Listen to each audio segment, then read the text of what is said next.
do not wish to have your image recorded, please turn off your camera or participate by phone. If you speak during the call or use a video connection, you are presumed consent to recording and use of your voice or image. Okay, I'd like to introduce Kelly Snyder, our designated federal officer. Hi, good afternoon, everyone. I'm Kelly Snyder. I will be serving as the designated federal officer for this meeting. I am an environmental management headquarters employee, and I have been with the Department of Energy since 2001. Thank you for letting me preside over this meeting. I'm here to answer any questions that you need, and I'm looking forward to an enjoyable, informative meeting. Thank you, Kelly. And I will, well, let's go through and how about if the board members introduce themselves? I'm Beverly Martin. I live in Santa Fe County. I'm retired from Lanel and that's about it. I'm Eleanor Bravo. I am in Sandoval County. I'm a retired Southwest Director of Food and Water Watch. I'm Joseph Villegas for Santa Fe County, and I represent the Texas Band of Yaqui Indians. Welcome.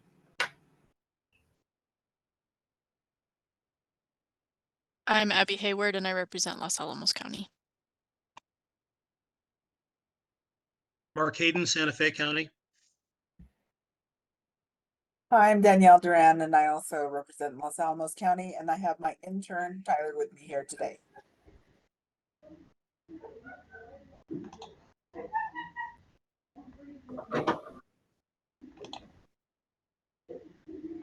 Any other board members present? We have Arlena Sanford on the phone. Hi, I'm Lena Sanford from Leo County. And then I believe we have Stephen McLaughlin.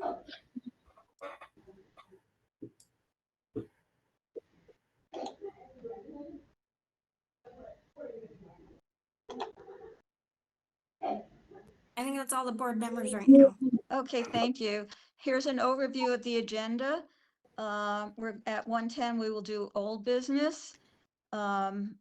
And at 1:25, new business, which will include the appointment of a nominating committee. At 1:35, we have an update from NMED from John David Nance, Hazardous Waste Bureau Chief. 2 o'clock, update and look ahead from N3B, President and General Manager Brad Smith.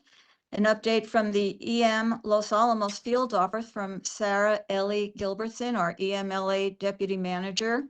At 2:50, we're going to have a talk from about Royal Demolition Explosives RDX campaign at Lanel from Adam Barras, N3B Environmental Remediation Water Program Director. At 3:35, there'll be a public comment period. 3:50, an update from our Executive Director, Bridget Maestas, and hopefully we'll adjourn at 4 o'clock, called by Kelly Snyder. Can we have a motion to approve the agenda? This is Abby, and I move to approve the agenda with the correction of Beverly as the poster. A second. Thank you. So starting with old business, was supposed to be an update from the chair and vice chair, but I don't, Patricio and Manny are both not here, and I don't have an update. I apologize. Does anyone have anything from old business that they would like to bring up or have a question about? Okay, so moving on, we will go to new business, which we need to appoint a nominating committee. So do we have any volunteers to lead the nominating committee? Which would entail calling people and see who's interested in running for chair and vice chair.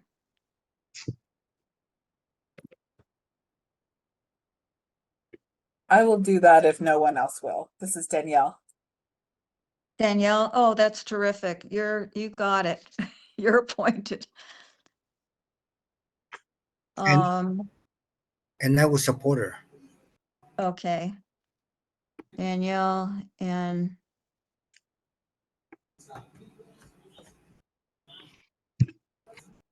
okay, are there other items that need to be talked about for under new business? Or that just anyone wants to talk about? Okay, I guess we're moving right on to our update from NMED. Is Mr. Nance on the call? Yes, I am. Good Excellent. afternoon.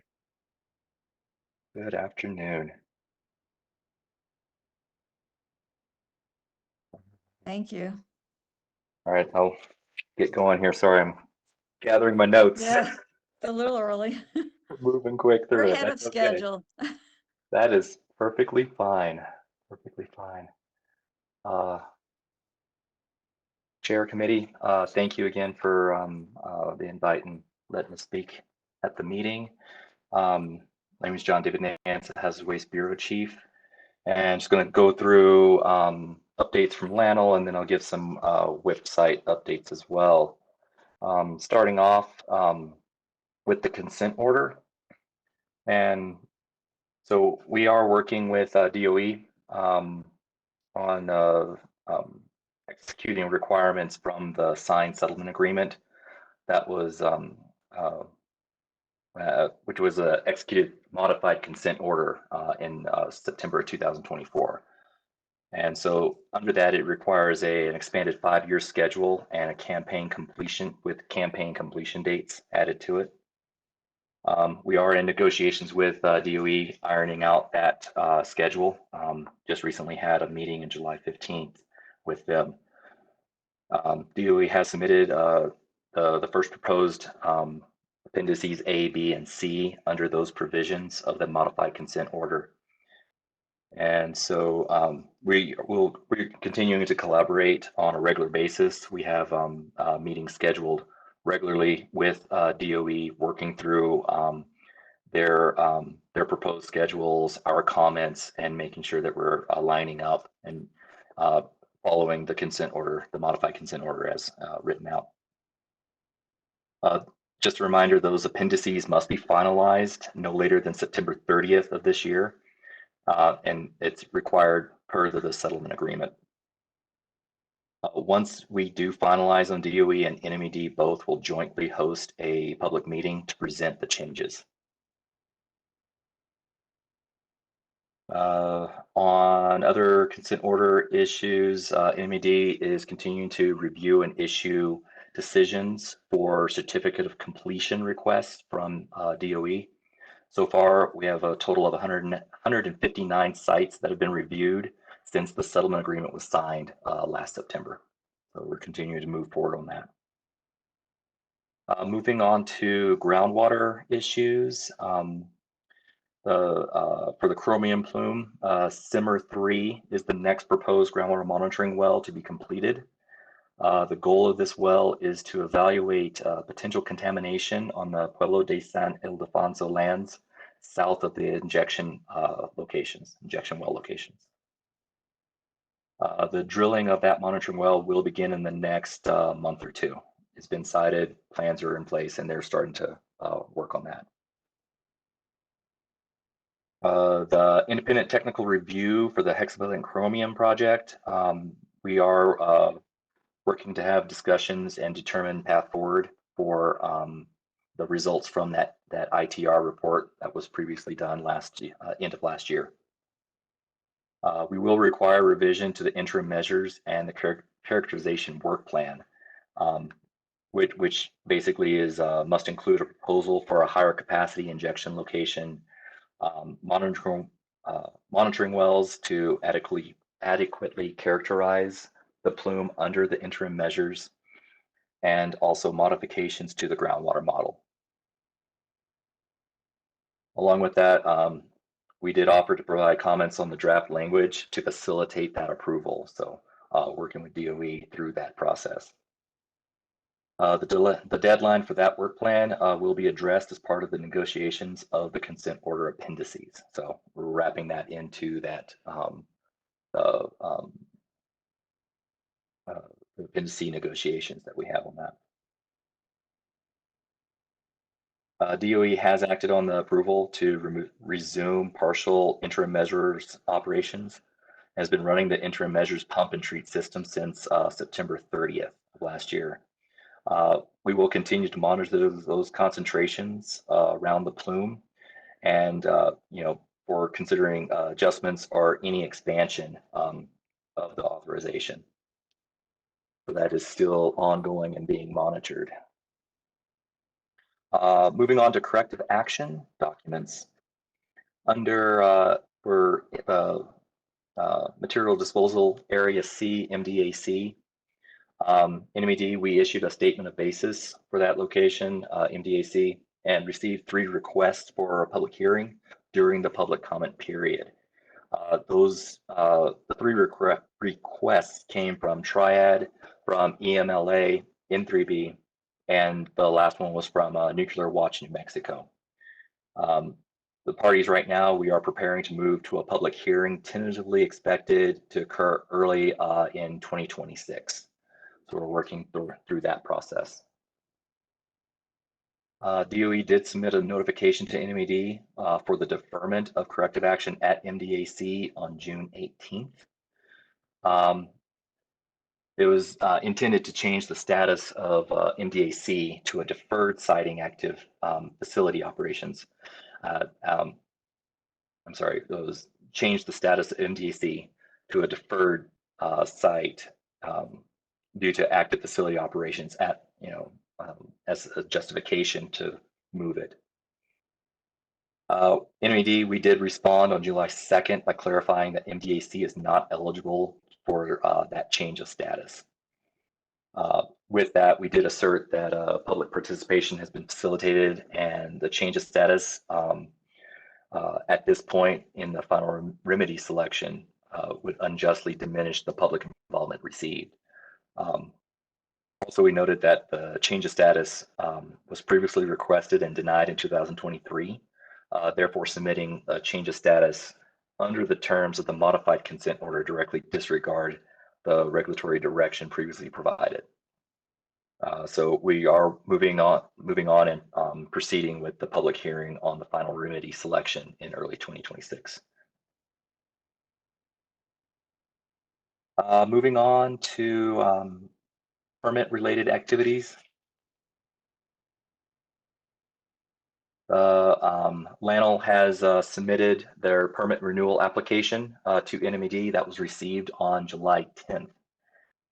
Within that, we're expected to provide the permittees responses to, they're expected to provide permittees responses to the Hazardous Waste Bureau comments developed during the administratively complete determination process.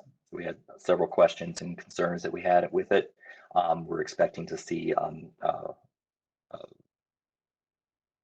a satisfactory response to those concerns.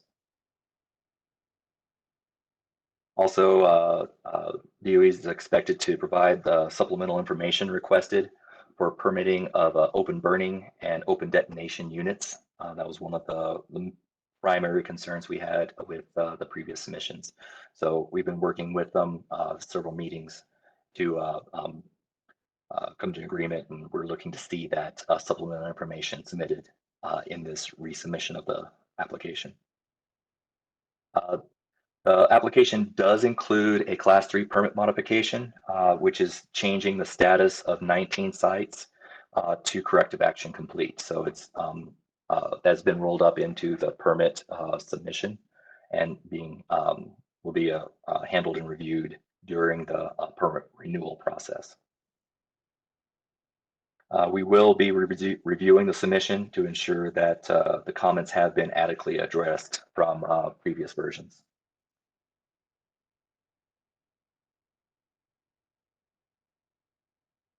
My notes here. Also under the LANL permit, the RCRA permit, Recently, NMED issued a response to the temporary authorization request for the treatment of the flange tritium waste containers. There was significant public interest that was related to that request by DOE. NMED did respond with several criteria required prior to our review and consideration of that temporary authorization. Some of the four components of that was obtaining an independent technical review of the process that DOE is planning to do, holding public meeting for interested stakeholders prior to that activity, and then also tribal consultation on the same, and then also a hazardous waste compliance audit on waste characterization and management operations on the site. Just recently, DOE has responded and initiated a dispute resolution per the permit requirements. So we are working through that piece right now. So that is all the information I have on LANL. I'm going to shift gears, go over to the WIP update, Waste Isolation Pilot Plant. And for implementation under the new permit conditions, let's see. So they have WIP community forums. The last forum was held in Carlsbad on April 30th, 2025. And the next forum is scheduled to take place on July 30th in Hobbs, and tentatively for Artesia in October. And those community forums are held in person and online. For the repository citing annual report, that's under the permit part 2, section 2.14.3, one of the new permit conditions. On June 16th of this year, NMED submitted a letter to the WIP permittees providing suggestions to improve the 2025 annual repository citing report. Annual report that's getting submitted to us, we are providing comments for improvement in areas to expand on that report. NMED did indicate improvements can be made for the next submittal of the annual report, which is due December 31, 2025. It's coming up end of this year. For the Legacy True Waste Disposal Plan, on May 21st, NMED, we submitted a letter to WIP permittees requesting a certain improvements to the plan be made. And those are based in part on comments received during the comment period that ended in January 3rd, 2025, and extended 30 days thereafter. NMED also requested a response by November 30th, 2025 on those requested improvements to that plan. Let's see, shipment updates from January 1, 2025 through July 9th of this year. There's been a total of 185 shipments this year. And a breakdown of those is 136 shipments from Idaho National Laboratory. There have been 24 shipments from Los Alamos National Laboratory, 22 from Savannah River, 3 from Oak Ridge, and Argonne and Lawrence Livermore both have not had any shipments this year. So a majority of the shipments coming from Idaho National Laboratories, but Los Alamos is shipping waste to WIP. That pretty much concludes all the notes I have on the 2 sites. Thank you. Are there any questions? Beverly, this is Steve McLaughlin. Go ahead. Mr. Nance, Hello, sir. how are you? Doing well, doing well. It beats the alternatives all hollow. Yes. I wanted to follow up. Some months back, I sent you a letter raising certain concerns about the approach to the remediation of the chromium plume. You were kind enough to acknowledge it having been received, but I haven't heard anything since. In the meantime, I have discussed those concerns with at least one member of the independent technical review team who validated both the concerns and the concern about the approach. So I was wondering, are we ever going to see anything formally back from NMED in response to that inquiry, or do we need to pursue it in a more formal fashion? Understood, understood. Yes, I do have your email. I will go back through and reread those concerns and look to have a response back to you, if that would be all right. Oh, I'd appreciate that very much. And then if there's some validity to them, which there seems to be, then maybe the entire approach needs to be relooked at. Okay, sounds good. Yeah, I'll definitely take a look at those and provide a technical review response to that. All right. Thank you very much. You're welcome. Thank you. Mark Hayden?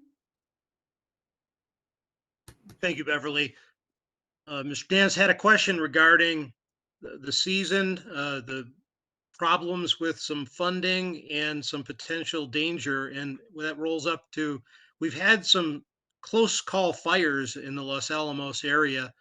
And I understand that there's some nuclear waste storage out under some tents. With the cutbacks on the BLM and the forest fighting for fighting fires, and the fact that, well, at least in this area, some 30 to 40% of our trees are now dying because of drought and stress. What is the situation in Los Alamos, and what can be done and what is being done? Understood. So there's been a lot of community outreach, public comments coming to the governor's office as well as the department itself concerning fire issues, fire season coming up, and also stored waste above ground. We have been evaluating, what is, the conditions at that location. There are provisions put in at the DOE level for fire mitigation at that location. So the above ground stored waste is in what we call domes. So a aluminum frame for the most part structure with material that is, from what I understand, PVC coated and retardant as well. But we are looking at that as well as far as, the concerns around the fire dangers for this season, any, mitigation that can be done, and also cutbacks on the BLM that you just mentioned. I don't know that I heard a specific plan other than you're looking into it. Is that correct? Correct, correct. So there's areas that the waste is being stored in that location. And so we're looking at, what mitigation can be done under a regulatory framework that we have. Thank you. Thank you, Mark. I saw Jose had his hand up. Yes, John David, Good afternoon. good afternoon. You mentioned that you guys are gonna have a, on July 30th in Hobbs, right? That's a public hearing? It is, sorry. So they do periodic community forums. Oh, okay. Yeah, it's a community forum, WIP specific community forum. And Okay. that will be scheduled in Hobbs, New Mexico, Okay.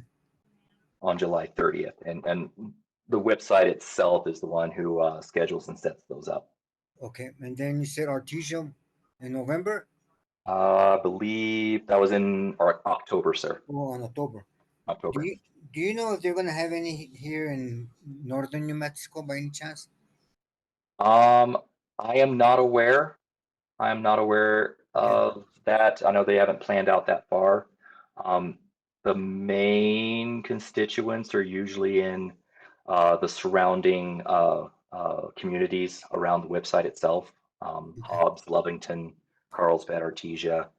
I don't know if they go up to Roswell or not, but it's kind of along that 285 corridor. All right. Thank you so much, John David. Welcome. Ellie, I'm sorry I didn't see your hand up earlier. I think you wanted to respond to Mark.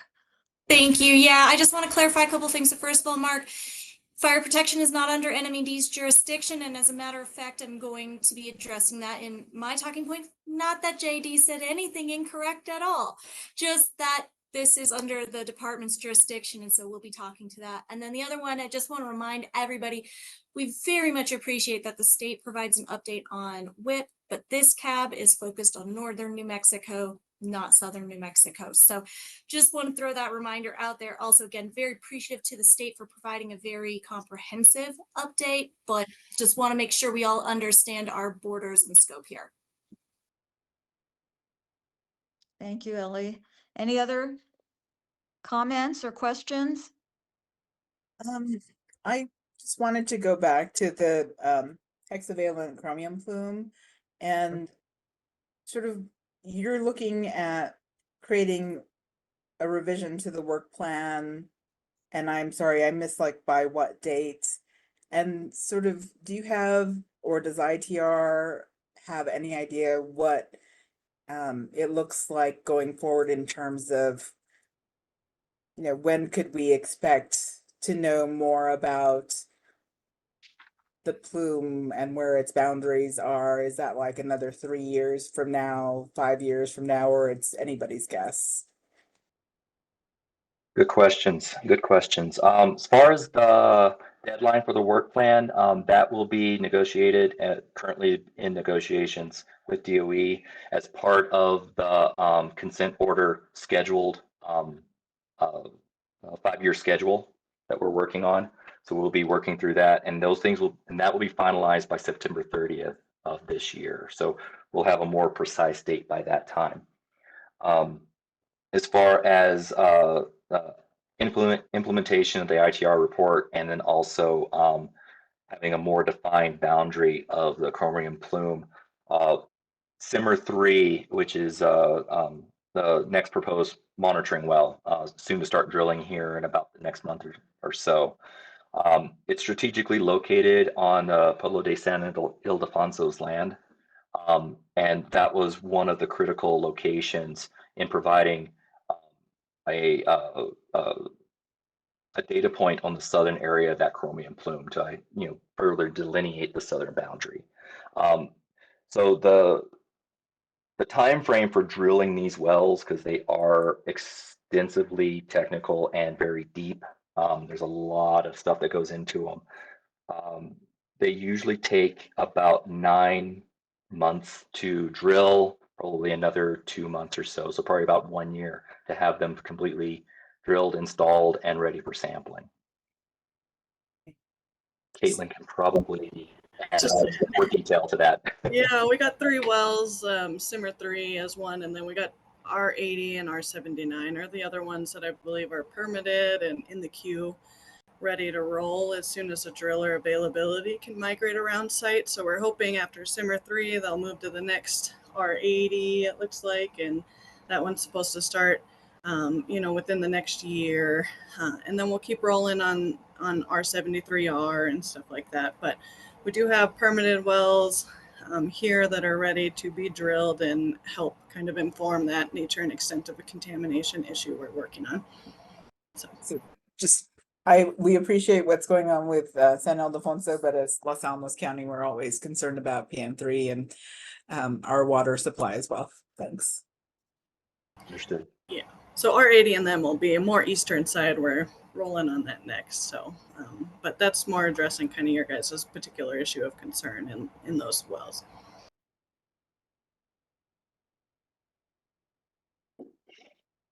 Thank you. Anyone else? Beverly, one follow-up question for Mr. Nance. You were talking about the depth of the wells. What is the rough depth, Mr. Nance? Roughly 1,000 feet. So you have a volcanic tuff that you must drill through first, which is not easy drilling. Once you get through that, then there's unconsolidated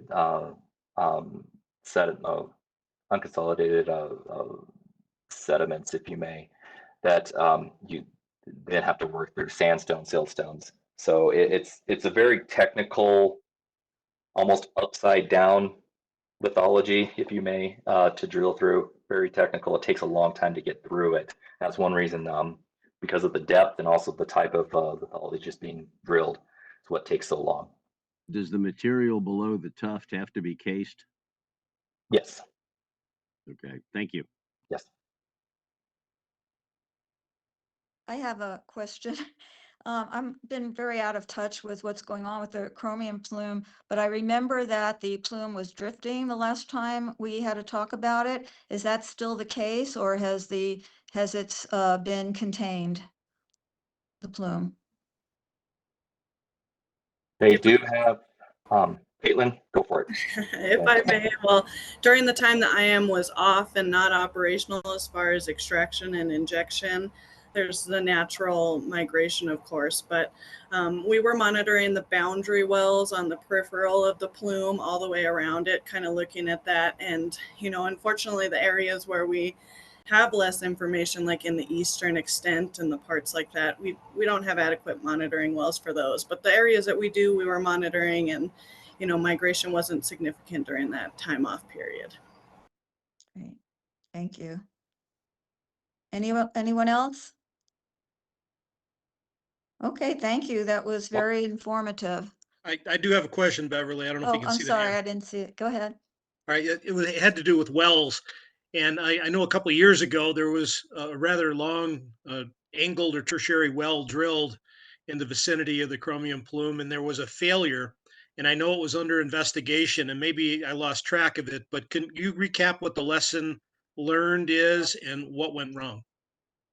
For sure, yeah. So that's that R73 that we were talking about, and that was to inform towards like to Danielle's question with LA County. That was to inform eastern boundary of contamination, and there was a failure during drilling, and the well had to be plugged and abandoned following OSE protocols, which was completed. And we are in the process. We have had some back and forth discussion with DOE on what that replacement well will look like and the design of that replacement well. But essentially the issue was when we went into this unit called the T-car, it's like the bottom unit, kind of 1,200 feet below ground surface.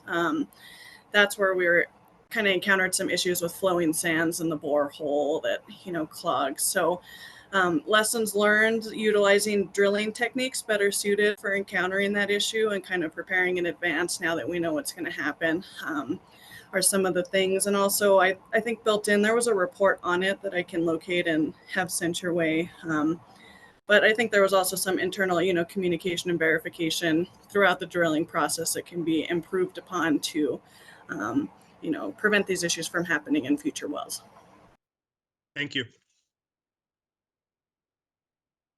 Anyone else? Okay, seeing none, we'll move on. Thank you, John David Nance. Thank you for that very informative update. So now we have an update and look ahead from N3B from Brad Smith, President and General Manager. Good afternoon, everyone. Talk a few minutes about our recent successes around three primary topics: consent order milestones, corrugated metal pipe update, and summer sampling. So regarding our consent order milestones, each year EMLA and NNMCAB agree to annual milestones under the revised consent order.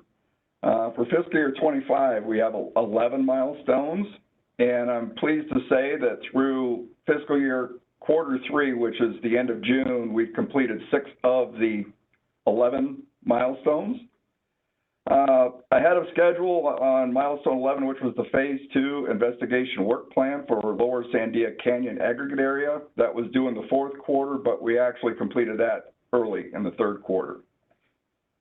Of the 5 remaining, milestone 1, which is the interim facility-wide groundwater monitoring plan, or the infamous IFGIMP, for 2026 monitoring year, it identifies the sampling frequency monitoring groups and analytes That is on track. The water group is doing an excellent job. They do every year. It's very intensive, but they are on track to do exactly what they are meant to deliver. Milestone 3, report on the aquifer testing of regional aquifer monitoring well R42. The purpose of that report is to document the completion of aquifer testing for the hexavalent chrome monitoring well R42. Milestone number 8, periodic monitoring report for the 2024 sampling or vapor sampling at material disposal area C. The report summarizes the vapor phase volatile organic compound sampling data, so we are on track for that. Milestone 10, periodic monitoring report for the 2024 vapor sampling and soil vapor extraction at material disposal area L, solid waste management unit 54-006 at technical area 54. That is a title and a very long one. The report summarizes the vapor phase VOC sampling data, and the samples have been collected and they're in analysis right now. Milestone 11, phase 2 investigation work plan for Lower Sandia Canyon aggregate area. This plan identifies and describes the activities needed to complete the investigation of Lower Sandia Canyon aggregate area. The milestones due September 30th, and it actually, as I said earlier, it was submitted 4 months ahead of schedule. So in essence, we are absolutely on track to complete the final 5 milestones this fiscal year. For the corrugated metal pipe or CMP update, we've been briefing the CAB on this issue since we completed the actual retrievals, which was September of last year.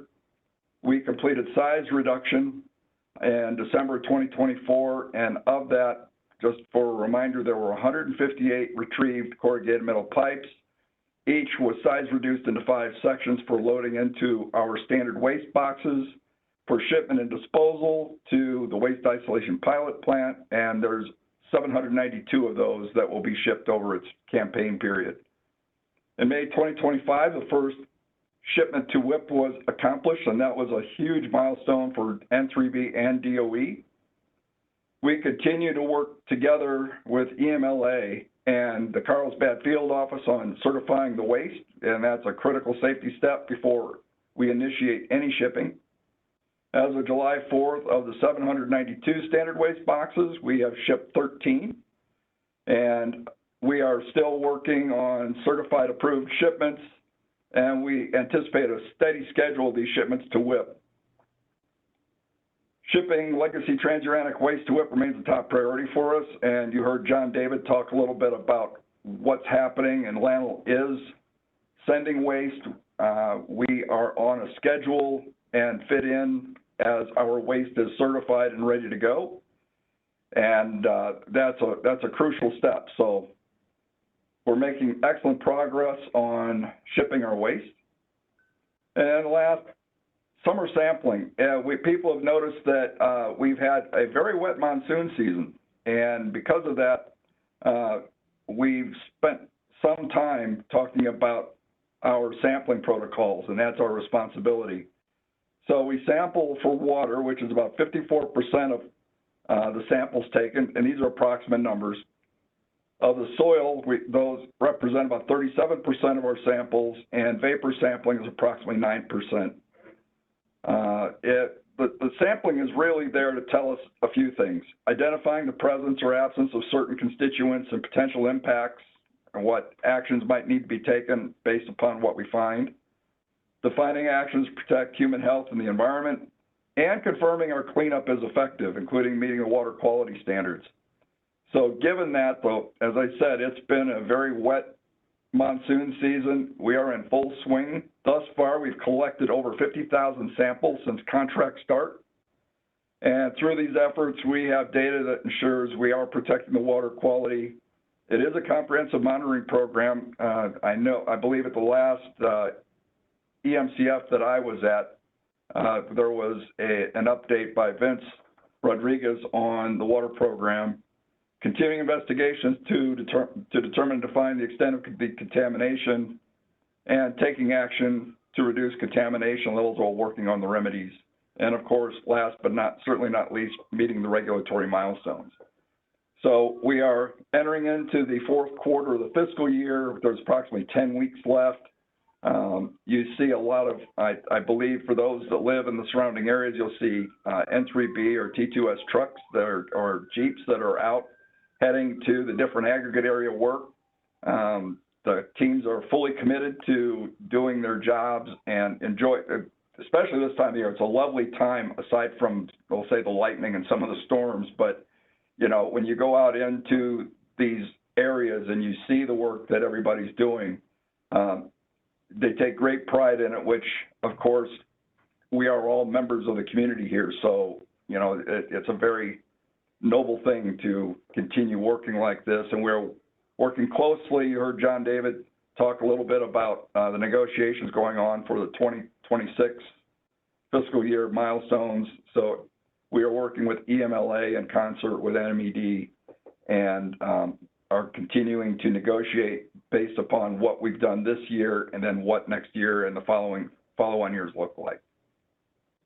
So that short, sweet to the point, but that is the highlight pretty much from the last CAB meeting of what we've been doing. We have quite a bit of work remaining with the 5 status update consent order milestone reports, and free to take questions. Eleanor? Yes, thank you so much, Mr. Smith. I just have a question about the water sampling. Are those samples, that 50,000 that you mentioned, are those taken at different depths, and does that include surface water? Yeah, it's different depths, and it's parsed into 2 areas. One's groundwater and one is surface water. And the surface water goes, there are protocols for the amount of rainfall received that have trigger points for our work crews to go out. And as far as groundwater monitoring, there is an absolute, you know, we have a tempo, if you will, on when the sampling is executed and collected. We talk about since the beginning of this, the contract, which goes back to 2018, is why you have so many samples. But the surface water sampling is largely around how much rainfall we get. Where I believe last summer we really didn't have much rainfall, so the sampling evolutions were down, where this year there's been an uptick, and we believe, you know, again, the weather forecast is only so good. And where these folks go, they actually are hiking down into the canyons and to the sampling points to collect. So we have to really make sure that they are properly prepared for where they're going. And they're very dedicated. They truly enjoy going out, collecting the samples, taking back to our sample management office, and getting the results done in a timely fashion. Thank you for that.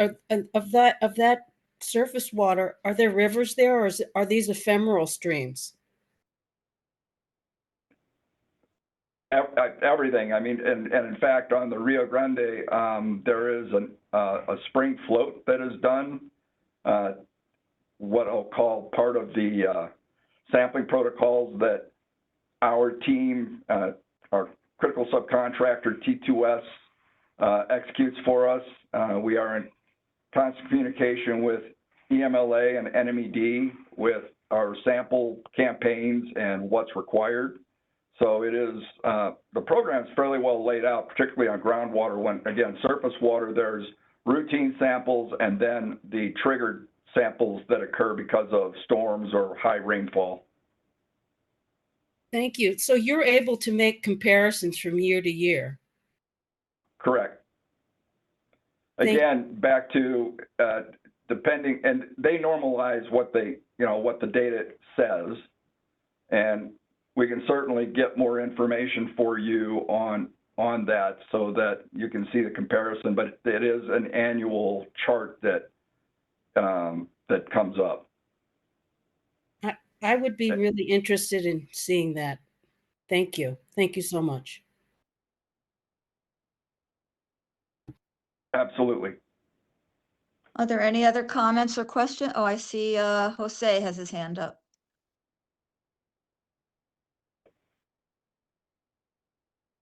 Oh, we can't hear you.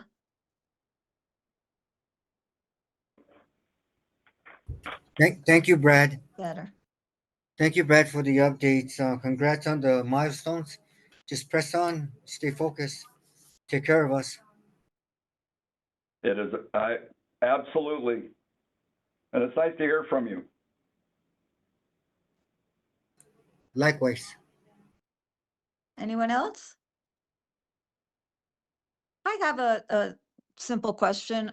Where do you send the samples to be analyzed? We used to use Idaho National Laboratory. Do you still use them? I was just curious. Largely the sample management office here for N3B, but if there are special needs samples, then we have approved laboratories that we can send those to. Okay, thank you. And Idaho's not included on that anymore? I would have to look, to be honest. Largely, as I've watched, we just took a tour of our sample management office last month. If they're certified, they're certainly in the loop. I've used INL previously at a couple of other sites.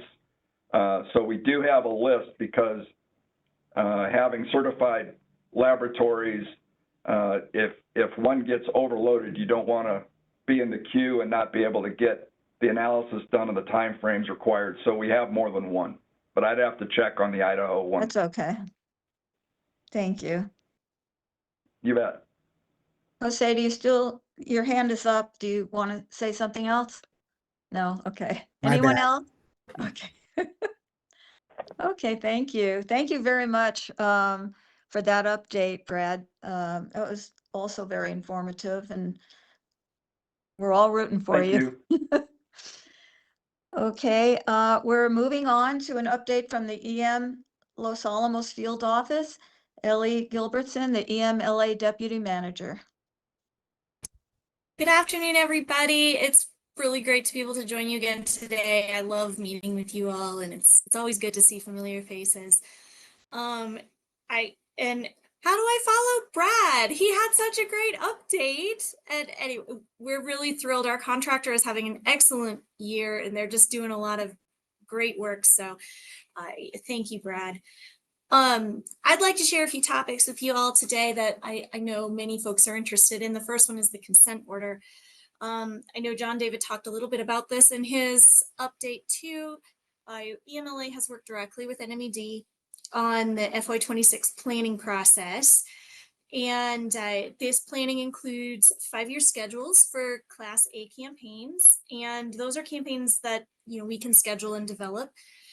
So we have actually submitted, following several successful interfaces with the state, we have submitted appendices A, B, and C to NMED. We did that on June 30th. So we're looking forward to hearing back from the state, but like I said, the engagement leading up to that submittal was very positive. So we're anticipating a quick turnaround there. As a part of that annual planning process, we did revise appendices A, B, and C, just for the group's awareness. Appendix A is the list of solid waste management units and areas of concerns, or SHMUs and AOCs. Appendix B is the list of milestones, and Appendix C is the list of cleanup campaigns. So we have made revisions to all 3 appendices for this upcoming year. We do anticipate that we'll have agreement with NMED by September 30th of this year. The final appendices and the 5-year schedules for the Class A campaigns will be made publicly available on both our website and, from what we understand from NMED, their website as well, following that final approval. So my next update is about Material Disposal Area Charlie, Material Disposal Area C. So the department on June 18th, we did notify NMED that we will be deferring the corrective actions for the Solid Waste Management Unit 50009, which is Material Disposal Area Charlie. This is an 11.8 acre location located at TA 50, for those of you familiar with the TA layout of the lab. And it contains uncontaminated classified materials. It contains metals and hazardous waste constituents, as well as some radioactive contaminated materials. MDAC is being deferred because it is an active facility operation located at the lab. Again, for those of you familiar, MDAC is directly across the street from TA 55. It is adjacent to Wicker as well as RLWTF, and parts of RLWTF pipelines run underneath MDAC. So there is active facility operations happening in the vicinity and even under MDAC.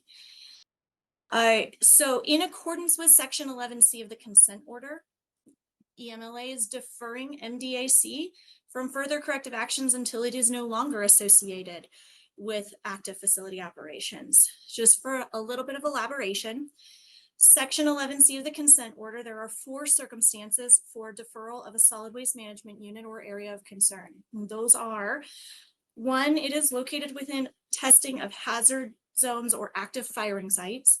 2, it is associated with active facility operations. 3, it is inaccessible due to land access issues. Or 4, there is another reason that is not addressed in the previous 3 circumstances, and that 4th category is subject to NMED approval. On June 18th, EMLA did contact the 4 Accord Pueblos as well as Los Alamos County to offer the opportunity for conferral with DOE regarding the change in status on material disposal area C. Per Section 11C of the revised consent order, DOE has certified that deferral of MDAC is not anticipated to result in an imminent or substantial endangerment of health or human environment. The deferral is not. And of course, the vapor monitoring and groundwater monitoring will continue to be conducted at MDAC to assure that the assumptions of that condition hold true. The data is presently showing that there is no migration of contaminants to the regional aquifer. So our next topic for discussion and update is soil investigation and remediation. Our soil investigation and remediation spans numerous locations across the mesa, into the canyons, and the drainage locations in and around Lannel, and this remains a top priority of EMLA mission. Per the 2024 settlement agreement with NMED, NMED is to review a total of 221 outstanding certificates of completion requests for solid waste management units and areas of concern. NMED issues COCs, certificates of completion, if it concurs that the corrective actions are complete for a solid waste management unit or area of concern. Of the 221 requests, NMED is required to review under the settlement agreement. NMED has completed 159 of those reviews to date and has issued 147 of the COCs. 12 requests were disapproved, and EMLA and N3B are determining a path forward on those 12 requests. NMED is required under the settlement agreement to review an additional 62 pending COCs by September 30th of 2025. So our 4th topic is the RCRA renewal permit, RCRA being Resource Conservation and Recovery Act. So EMLA and NALA are co-permittee holders and have submitted a Part A and a Part B to the RCRA renewal application for the Lannel Hazardous Waste Facility permit to NMED. The permittees include NALA, Triad, EMLA, and N3B. The application retains EMLA's corrective action completion petition, which is a Class 3 permit modification request. This request was originally submitted in September 30th, 2021, and the intent is to remove SHMUs and AOCs that have already received certificates of completion from the permit for requiring additional corrective actions. Again, they're closed out per NMED, so we just want to take them off the radar. Per NMED's, or per the New Mexico Administrative Code, NMED's review time for Class 3 permits is 270 days. That elapsed about 1,100 days ago. So we are looking forward to NMED's prompt review and response on this so that we can proceed with management of those locations. Our next topic is the hexavalent chromium plume. The interim measures, as John David noted, the interim measures are successfully up and running. We are up to 24/7 operations, and both EMLA and 3B are very closely monitoring the system. Since the partial restart of the interim measure in 2024, the chromium concentrations at and near the interim measure of the operational wells have actually shown a decrease. So once we restarted the system, we are seeing trends that decrease the concentrations at the borders. This is promising, excellent news, and I'm very happy to share that with you all. EMLA and NNMCAB are collaborating to evaluate the recommendations from the expert technical review, which incorporate changes into how we proceed with the hexavalent chromium campaign. One highlight, one positive area, as John David mentioned, is we do have the driller for the new groundwater monitoring well on the Pueblo of San Ildefonso in Morton Dad Canyon. They're going to be on site conducting training, and they are beginning to mobilize their drill rig. We are expecting to initiate drilling by the end of this month. So we're very excited about the progress being made there and looking forward to getting some very meaningful data. Last but not least, as I mentioned briefly before, is a wildland fire preparedness and mitigation discussion. So before I dive into my talking points, I do want to share with the team that prior to my kind of segue into more of a leadership role, my technical area of expertise is fires in nuclear facilities. So wildland fires is near and dear to my heart, and I am passionate about speaking about the wonderful protection measures as well as analytical techniques that N3B, as well as Triad, I'm not going to speak on behalf of Triad, but that the lab in general undertakes annually to have protection for this. And so following this, if you have any maybe more detailed questions than you normally would, I am more than happy to lend my expertise to answering those as well, because it gives me something happy to do. All right, but let me dive into my talking points here. We have had, as many people have noted, and you can see today, we've had a lot of rain this year, and this is a very excellent thing. And so for the short term, this mitigates immediate fire concerns because it's introducing a lot of moisture to the environment. But in a more long-term standing, it prompts a lot more undergrowth, which then adds fuel to a potential fire once that all dries out. And it could have, if the long-term moisture is not sustained, it could have a longer-term impact on upcoming wildland fires in future seasons, maybe not this year, but maybe next year. And so as a result of that, we do not take a wet season as a relaxation mode. We take a wet season as a planning mode to get ahead of potential future fire seasons. And so consequently, EMLA and N3B are working coherently to safely and expeditiously address this, as well as prioritizing waste shipments to get those off the hill. Our above ground true inventories that have not yet been characterized or certified for shipment are stored in monitored fire resistant storage domes. So yes, they look like tents from the outside, but our material is actually treated with a fire retardant, a fire resistant chemical to help impede any advancements of potential wildland fires. Most of our storage areas are also equipped with active fire suppression systems. So it's maybe not as dire as it looks. It's not a bunch of abandoned waste sitting in the middle of a fire. We have taken precautionary and aggressive measures to protect our waste. We also constantly interface with the lab and NNSA regarding wildland fire mitigation strategies that we can implement real time. And we have a number of administrative controls. In addition to these engineered controls that I've discussed, we have a number of administrative controls that reduce the amount of combustible material that might contribute to a fire in and around waste storage areas, as well as waste processing areas. And while I'm not going to get into the details, the lab does the exact same thing in their facilities as well. This is a very common nuclear industry practice. At Area G specifically, though, we do a lot of monthly inspections, not just of our combustible materials associated with our work activities, but also with vegetative growth. As we all see with this rain, you're going to get a lot of dandelions coming up in the cracks of your driveway, right? We have a lot of asphalt out at Area G, and we see the same thing. And so we do a lot of mitigation of that potential fuel to reduce that, and again, reduce the likelihood of any sort of fires propagating in and around our nuclear facility. We also conduct annual engagements with Triad where we simulate a potential wildland fire, and how quickly do we address that? How quickly can we respond? And what are our mitigations that we can learn from these drills to apply toward our practices?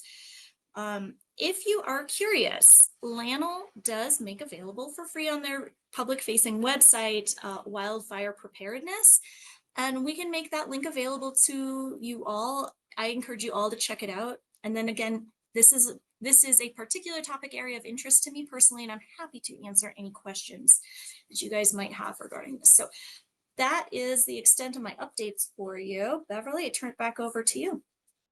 Thank you, Ellie. We really appreciate that update. Are there any questions or comments? Beverly, Yes, Steve Stephen? McLaughlin. Hi, Ellie. Quick question. The material that you're using that is treated to protect the sites where waste is stored, has that ever been exposed? Has that ever been exposed to a wildfire in a test? In other words, have you ever taken it over to California where there are huge fires are going and see how it stands up? I don't know about that specifically, but I can tell you about materials testing in general, and they're generally subject to very hot fires, like those you would see in a wildland fire setting. But they're also subject to different spreads of fire when they undergo that testing. So the NFPA 101 and NFPA 70 standards really go into a great amount of detail that outline what goes into making the determination of fire resistant, fire retardant, and fireproof. If you have any of those categories, there are a lot of conditions associated with that get you there. So I don't know about if we've taken it to California or we've walked over when we've had a fire and say, hey, do you burn? But I can certainly find that information out. And Stephen, I can also take it as an action to get you more details on specifically what the testing parameters are. But I just share that it is an industry practice, and there's very well-defined parameters for establishing that kind of criteria. No, I understand that. I'm just curious that despite all of the testing and the standards and has it ever been exposed to a real wildfire and what happened? Domes have not been threatened directly by a wildfire because there's a number of other controls that we have in place that protect against that. For example, Area G is actually really nestled in the middle of the lab. We're not up against Bandelier or the National Forest to really have the impingement of a wildland fire directly to our site. Right. But no, to answer your question, I don't know if anybody has actually deployed these in an actual wildfire, and we can find that out. But I also offer too, this is not the only control that we rely upon in terms of understood, but that might be a very useful piece of information. Absolutely, and I'll take an action to get back to you on that. Thank you. Thank you, Stephen. Mark, you have your hand up? Yes, thank you, Beverly. This is a general question, but maybe Ellie can answer it. And that is there any revisiting the planned field trip for WIP this year? Honestly, I don't know. Like I mentioned, kind of at the start, Mark, we happily interface and we talk with Carlsbad a lot, but again, the purpose of this CAB is to advise us on northern New Mexico. And I know we had some discussions about taking a field trip to WIP for the purposes of the LANL shipments to WIP. But I'm not sure if any of that's been rescheduled. I'm going to defer. Bridget, do you have any knowledge about that you can share with the team? We were going to reschedule in March, but they were unavailable for their shutdown. So we will have to reschedule again. So we were thinking October, but it's not going to happen this year. So it'll have to be deferred into March or April of next year. Thank you. Anyone else? I have a question. Is there a path forward for classified parts to be dug up from MDAC, MDA Charlie? I mean, what is the thought on that? I can't imagine. It's a complicated answer. That's why I'm kind of pausing there. So that's kind of a complicated answer, and some of it I'm also pausing too because I want to make sure I'm not inadvertently discussing things I should not be discussing in an open forum that is being recorded and televised.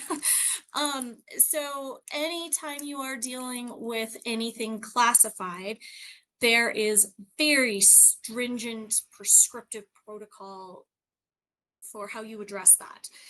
And without a doubt, were we to go ask our contractor to go execute that, we would have to engage in a lot of modifications to their scope of work to accommodate that. Because we will be consistent with requirements should we be engaging in a classified scope of work. But at the very top level, anybody engaged in that activity needs to have the appropriate clearances associated with classified work. And so we would have to go into the clearance process and assure that our workforce that would have visibility into any parts or pieces of a classified nature are, have that public confidence and public trust that they can be seeing that.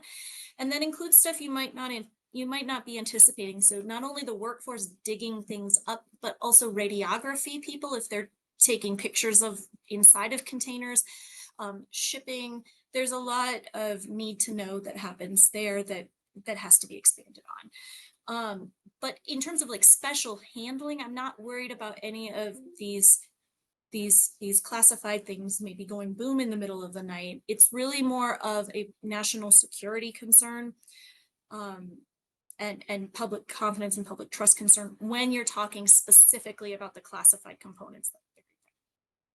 I was just wondering, where can you dispose of them? Oh, we do have locations we can do that. Yes. Oh, okay. But maybe Thank you and you. I can talk offline, and I also need to kind of do some checking before I have any further conversations on that. But Thank yeah, we you. have places we can dispose of stuff. Yes. I was surprised because we used to say that if it's classified, it's not waste. So you In can't general, dispose if of we it. have called it waste, if we call it waste, it's almost certainly not classified. Well, Right. that doesn't mean that there aren't things that are classified that haven't been determined as waste that need to be, so A equals B, but B doesn't equal A. I don't know how else to lay that out. Okay, thank you. Does anyone else have a question or a comment? I'm looking for hands up. Jose, is that you? Okay. Ellie, you did talk about your wildland fires plan there for Llano, right? Sir. You mentioned something about the fire retardant stuff. And I think I misspoke. I think it's fire resistant. Oh, Since fire I'm getting resistant. into the specifics of NFPA, let me be clear. I think it's fire Okay. resistant, not fire retardant. So let me Okay, clarify got you. myself there. Thank you, by the way, for keeping me honest. Yeah, because I was just thinking about that triple, that triple F, that firefighting foam stuff that they use for turning off the forest fires. Yes. And I'm hoping that the landlord's not using that old stuff No, that's contaminated my community. And that has PFAS. it has PFAS on it, so that's a really big a big concern. Sorry about that, but yeah. You're fine. We have, once the PFAS directives came out, we immediately evaluated our firefighting techniques, and anything that the lab directly has influence over, we do not utilize PFAS bearing foam. And I would also say that the Area G fire suppression systems are water systems. They are not Water foam system. systems. Okay. Wow. That's nice. Okay, cool. Thank you.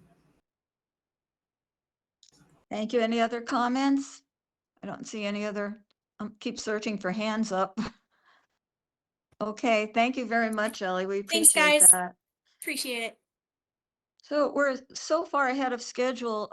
Bridget, I was wondering if people would like to take a 10-minute break, or if that's allowed or appropriate, or what do you think? Where are you? I'm here, sorry. I was trying to turn my fan on. It's kind of warm in here. Yes, we can go ahead and take a 10-minute break and I'll turn my fan on and we can come back. And we'll Okay, just so- skip. Yeah, we don't have a break in there. So yeah, we can take a 10-minute break. Okay, so we'll reconvene at 2:20. I have 2:10 right now. So at 2:20, we'll come back online. Is that all right with everyone? Okay, Yes. thank you. 10-minute break.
I had to go out and put my horses in.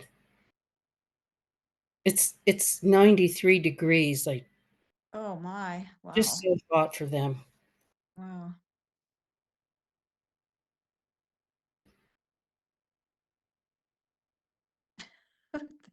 Thanks, Bridget. 2 more minutes. You're muted, Bridget. Really appreciate it, Beverly. Oh, thank you. Doing my best. You do a great job, Beverly. Oh, thank you. Thank you.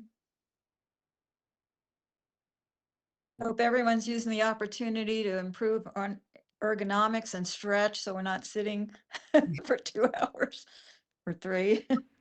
Or more. I sat all Or morning more. on Zoom, Oh, my. but I do get up and walk around. It's important. Yeah. I'm hardcore. I don't. Oh, no. That's why I have no hair. No stress, anxiety. You know what I mean? Anxiety. Yeah, we're good. I wear a hat when I go out because I have dark hair. I used to have dark hair. It fries your Me brain. too. I wear a hat too because I get my head, I get a sunburn, Yeah. Oh, yeah. but it shines more. You glow in the dark, I Chappie. glow in the dark, man. We're good. Good meeting so far. Good job. Thank you. We taught you well. Thank you. I don't have much experience with this. No, you're good. You're good. Thank you. Okay, 1 more minute.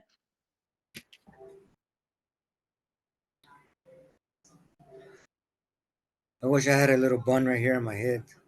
You So, can buy one and glue it on. yeah, I think I'm gonna do that. We'll just get a wig, and then when the wind blows, it'll just blow that way, So it's all good. My kids Okay, like to well, stick their toys on it. That's a good welcome one. back, everybody. Okay, are we all back? So moving along, we have the RDX campaign at Los Alamos National Laboratory. An update from Adam Barras. I don't know if I'm saying that correctly. He's the N3B ER Water Program Director. Good afternoon, everyone. And yes, it's Barris. And so you got it just Thank fine. Thank you very much. My name is Adam Barris. I'm the N3B Water Program Director. And today I'm going to be talking to you all about the consent order Class B campaign that we have, the Royal Demolition Explosives, or as you'll hear throughout the presentation, the RDX campaign. It is, if you can go to the next slide, please, Bridget.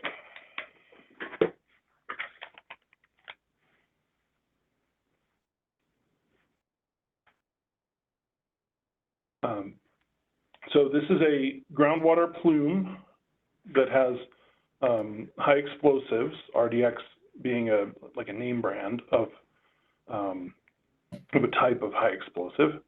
So today we're going to talk a little bit about how this groundwater plume compares to the chromium plume. I know you all have had some good questions about that already, but we'll focus on the other plume today. We'll talk a little bit about the background and the history, and we'll talk about some of the remediation actions that have been performed in the campaign. And then we'll look a little bit into the groundwater contamination, and then talk a little bit about our future characterization and monitoring.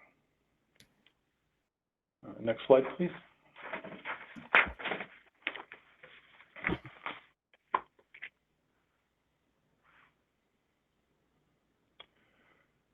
So the RDX project is located in Technical Area 16 at the laboratory. And so here you see the view of the town site off to the right, And then you can see the arrow pointing, giving you a sense of where this area is located. And then here in the lower right, you can see the technical area. It is in southwest corner, or more like the western corner of the laboratory. It's one of our operational areas. And so let's go to the next slide, please. Let's give you a little bit better view. So when we're looking at the RDX project, we're looking at it as the second of the two groundwater contamination plumes that we have. Chromium and RDX are shown here in where they're located in the lab. And when we look at these, when we compare to the Chromium project, the RDX plume is further away from a municipal supply well, and in our risk assessments is considered a lower risk to receptors. So for example, when we look at our modeling, which I'll talk about in a little while in more detail, the rate of groundwater moving through the network of the aquifer is that it will take approximately 200 years for the plume to get to the nearest municipal supply well. And so when we look at the Chromium plume, that one has higher risk to receptors, and so we focus on that one as in terms of balancing the priorities. Let's go to the next slide, please. This will just give you a little bit of the comparisons that we look at. So first up, you can kind of see the distance to the nearest municipal wells. So as I said, RDX is further away. It's almost 3 miles away from the nearest municipal well. The next one we look at is institutional controls. And so for what we mean by that is the types of ways that we can protect the receptors, excuse me. For example, with the RDX project, we are in a secure area, meaning anyone cannot just go into that area. You must be cleared and have a clear purpose to be in that area. We also have installed a surface corrective action that I'll talk about in a minute. And we have other administrative controls such as project planning and other evaluations in the event that there is a future project identified. Right now, with Chromium, what we understand is that we need to add additional institutional controls. I'm not going to go into them very much here, mainly in regards to the interim measure system that we have. We've also identified that we have the interim measure for Chromium, for the plume, and the analysis so far has indicated that we do not need one for the RDX plume at this time. Additional characterization will inform that in the future. And then the last piece, and this is a notable one for the comparison, is that the RDX plume had a remediation where we removed the high explosives at the surface level, which prevents additional migration pathways into the groundwater. Chromium plume is a little bit different in that the contamination was already entered into the stream, the surface water, and then down into the aquifer. And so we'll talk a little bit more about the RDX component in the surface. In order to focus on the Chromium plume, we've aligned with Department of Energy and the Environment Department that in terms of priority that from a risk perspective, we should focus on Chromium and monitor RDX. So let's go on the next slide. Let's talk a little bit more about how the RDX project came to be originally. So high explosives were were used in the production of research here at the lab. And so you can kind of see the type of high explosives that are listed here. And those were, you have to lathe them, and so they were lathed, and the water, the associated cuttings water, was discharged in an outfall between the 1950s and the 1990s. As we began in the mid-1990s to investigate the contamination, they did do extensive sampling characterization at the surface level and identified corrective action that could be executed for the surface to remove contaminated soils and install a protective cover. At the same time, groundwater monitoring wells have been installed in and around the RDX area in TA16, and those are monitored on an annual basis through our interim facility-wide groundwater monitoring plan. I'll talk a little bit more about that in a moment. And then here in the diagram, this is just again giving you a sense of where this particular project is located. This one shows the town site in the north of the lab. The lab is in the gray area, and then it kind of shows the photo of where the TA16 building 260 is located. Next slide, please.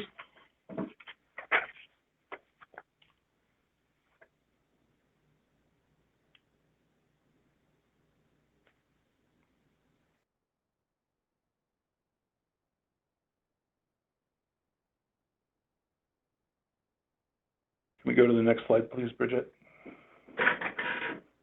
Thank you. So the RDX outfall that we're talking about, an outfall is just the location where the water was discharged into from the building. The building is in technical area 16, and it is building number 260. So that is how you end up with a building called TA16 260. Previous slide, please. The building had a sump, which in the lower left-hand corner of this photograph, you can see the box that it's kind of a gray box down in the lower left, and that's the sump. And so the water was collected in the sump and then discharged. And so we're concerned with RDX, of course, because it is a Class C carcinogen, and it is mobile, meaning it moves in groundwater. We've divided the project into the surface and then into the groundwater with shallow and deep.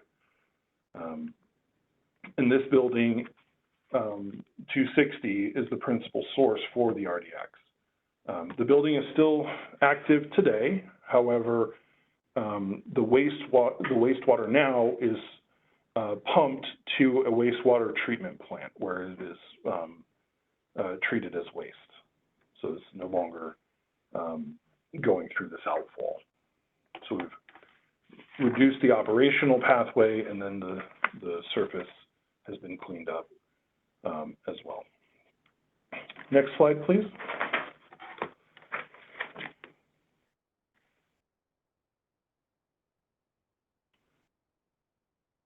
This is a map outlining a little bit of where the outfall is in relationship to the groundwater monitoring network that we have. So what we look at in this project is we start at the top, we start at the springs and the surface in our monitoring and in our assessments, and then we look at the aquifer, both in the purged intermediate and then in the regional, to identify the locations where the high explosive is above the tap water screening level, which in this case is 9.66 micrograms per liter or 9.66 parts per billion. And in this particular instance, the source of the contamination is from this one spot. So we know where it started from, mostly came from this one location, and so we're able to track it through these sampling locations. Next slide, please.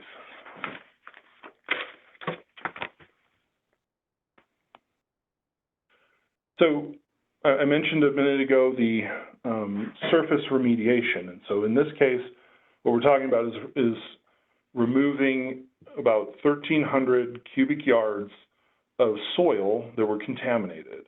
So dig it out and replace it with clean soil, clean fill, and then also, in addition to doing that, removing it and shipping it off-site as waste, the other actions that were done were we placed some grout in areas where it was clear that the water could infiltrate, and then also added permeable reactive barriers to and a cap, a constructed cover over a section so that we're mitigating the intrusion of water into the deep groundwater.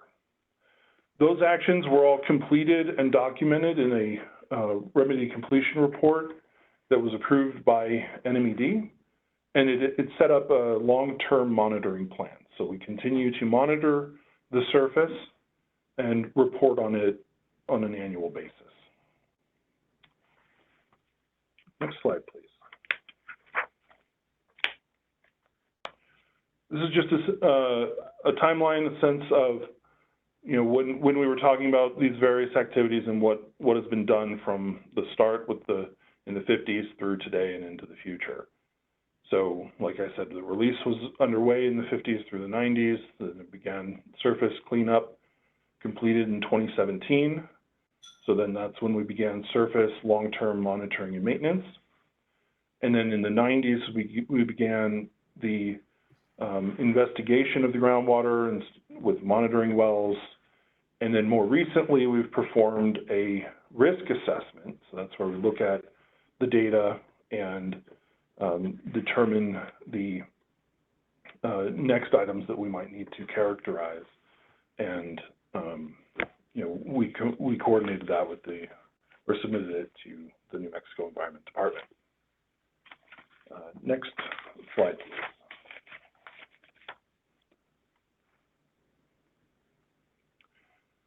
So this slide here is giving you a general idea of how we understand the hydrogeology here at Lannel. It's sort of like a cake, and if you've ever driven up the main hill, like from Pewaukee up to Los Alamos, you get a very real-time view of this as you come up the main hill road, because you can see the different geology striations as you're driving. And so the understanding is that, of course, the water starts at the top on the surface, and it makes its way through what we refer to as the vadose zone.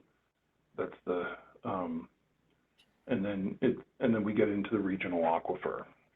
The blue dots and the notes here are kind of giving you example sampling locations. So we would have sampling at springs.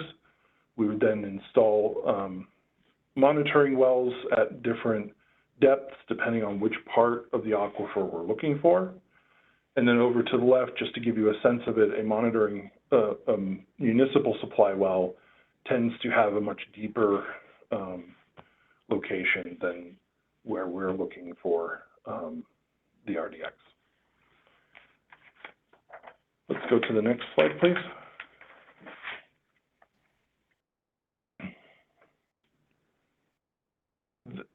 This is the same idea, but a little bit more about the RDX project itself. I'm not going to go through the entire figure here. This is just very much showing the different geologic units in the various colors. And it starts at the mesa top up in the white. And the water runs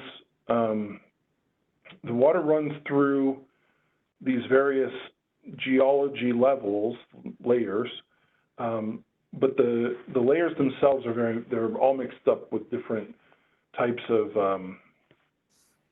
formation, and so it moves at an inconsistent rate and in different rates throughout. And so we use these sorts of models to understand and interpret the data we receive from our analytical results. Next slide, please.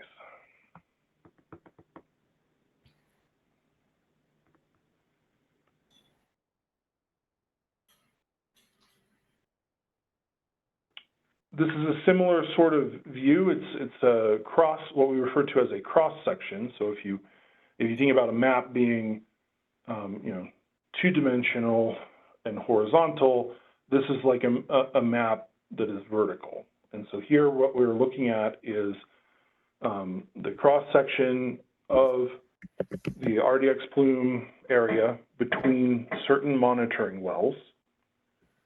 And then it shows the different layers that I was talking about. And what we see with the RDX project is as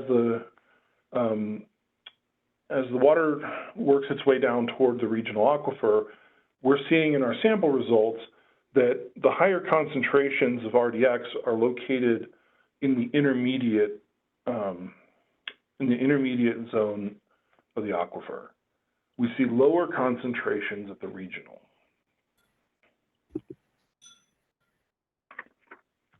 Next slide, please.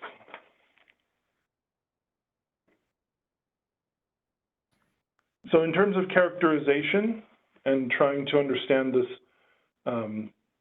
this project, we install monitoring wells so that it will help us characterize the nature and the extent of the contamination. Those aquifer well locations in the regional are about 1,200 to 1,400 feet below the ground surface. And in the perched in the intermediate, you can see that it's more shallow than that. It ranges from 130 feet to 1,200 feet below the ground surface. In this monitoring group, we currently have 22 locations. That means 10 monitoring wells in the regional and 12 monitoring wells in the intermediate portions of the aquifer. The groundwater flow rate is about between 20 and 40 feet per year, and it heads to the east. So it works its way from the mountains in the west toward the east. So then we did perform a study to understand the fate and transport and hydrology of the RDX plume, and then we use that to inform our conceptual model. And these are various reports that we have published that contain the information. Next slide, please.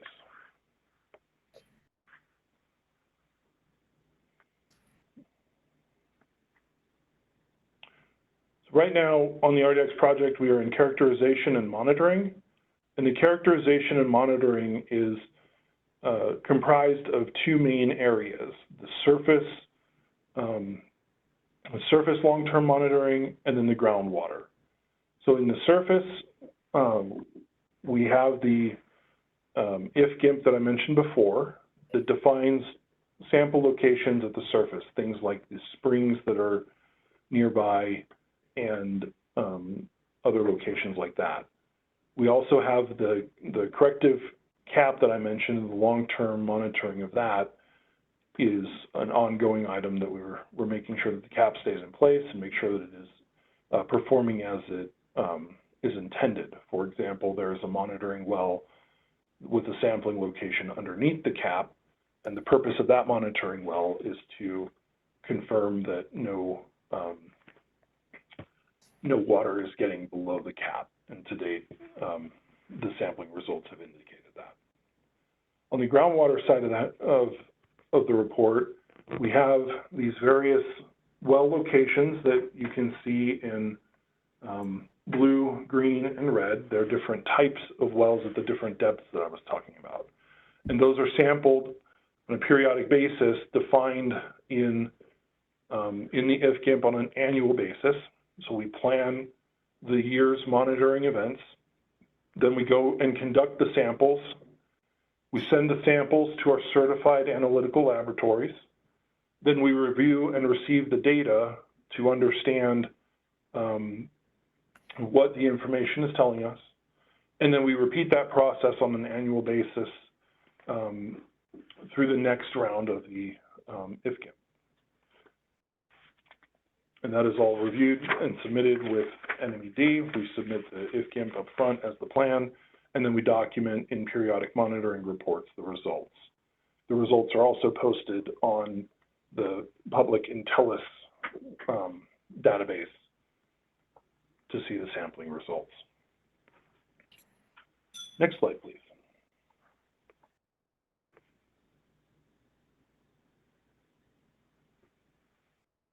So here's a little bit closer view of the RDX plume and its relationship to the nearest municipal well.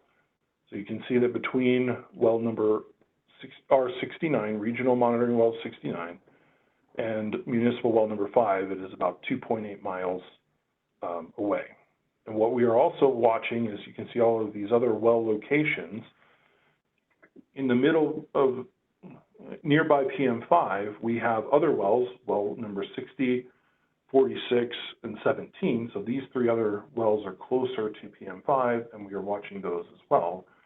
So all of these wells that we're looking at here are all part of that ongoing monitoring, and we're assessing. We have RDX is not present in the municipal supply well. These next couple slides we'll go through relatively quickly. I promise they are not there will not be a test after. They are the analytical data. We'll just talk a little bit about them. If we can go to the next slide 17, please, Bridget. So this is an example for you all of how we use the monitoring data on a regular basis. Excuse me. This is a map showing the well locations, some example well locations from our perched intermediate, that upper zone of the aquifer. And so we've selected 5 here. The charts are all consistent. They're all looking at RDX. So the black line is the sample results, and the red line is the tap water screening level. And so what we're doing here with these graphs is really understanding the concentrations over time and looking for trends and looking for areas where we might need to explore further.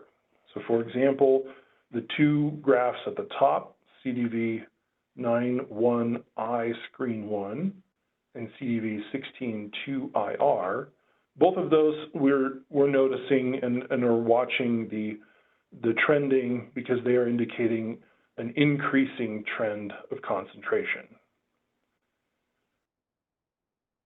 The next example that I want to highlight is our 25B in the lower left corner, where we had a trend, we had kind of low values, and then you can see kind of how the graph jumps in the right-hand side, and that's something that we will look at as additional data points come in so that we can understand more about what's going on at that location. You'll notice that there's a lot of ups and downs in the chart, and in the intermediate zone we see this just based on how the aquifer behaves, and it kind of fluctuates through relatively consistently through with some seasonality in certain locations. And then in the lower right, you can see the one with the highest concentrations, and for now we're looking at it and we're just noticing the annual fluctuations, but the trend line is relatively stable. Next slide, please.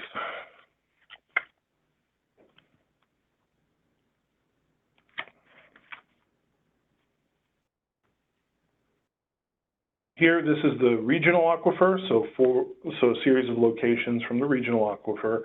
Again, using the same analysis type approach, The concentrations are lower in the regional, as I mentioned, but we do watch for the same sort of trending and what's changing. So for example, we're very, we're looking on a regular basis at R18, which has been on a historic increasing trend. As you can see, it keeps going up, and it is trending toward the tap water screening level. So we'll keep watching that one as samples come out. We do understand this one. It's an understandable increase because, as you can see in the map, it's at the further point of where we understand the concentrations of the tap water screening level are, and it's in the direction that the groundwater is flowing. It's flowing toward the east, like I said, and so we would expect as the plume works its way to the east that R18 would increase. Okay, next slide, please. So like I said a minute ago, we look at things in a two-dimensional horizontal, and then we also kind of plot them out at a vertical, which is what we'll see on slide 19.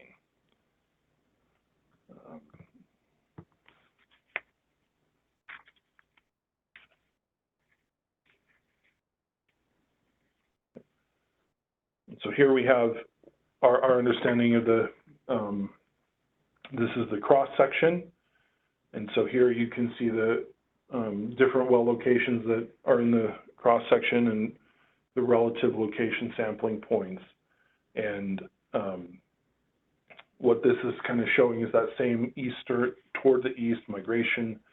And the key piece of characterization that we're still working through and will be informed in our future planning is what else needs to be done to define the vertical nature and extent, meaning saying specifically how deep does the plume go.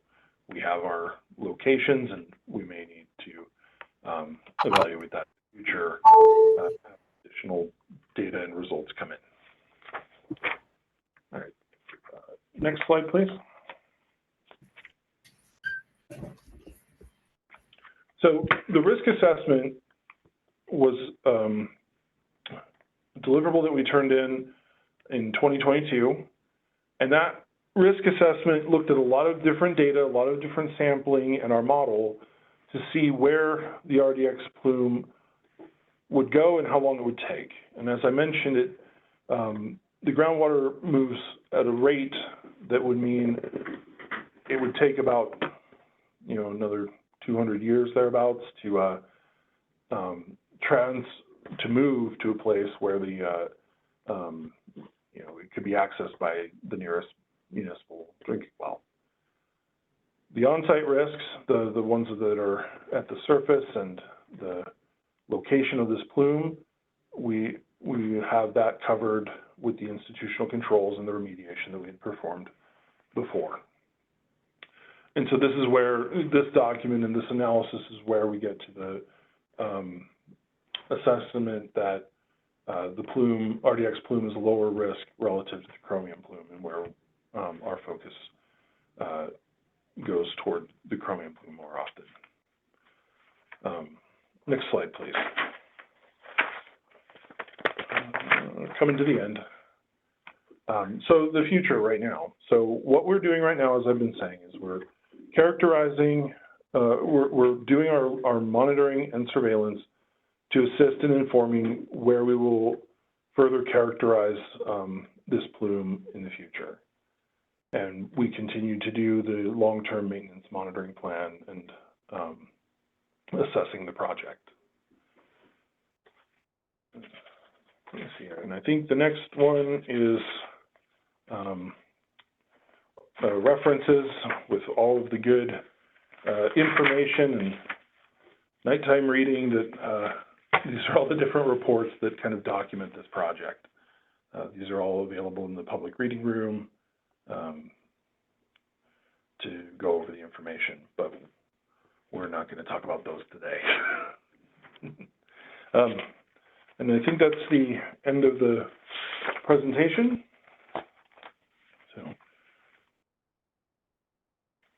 Questions or comments?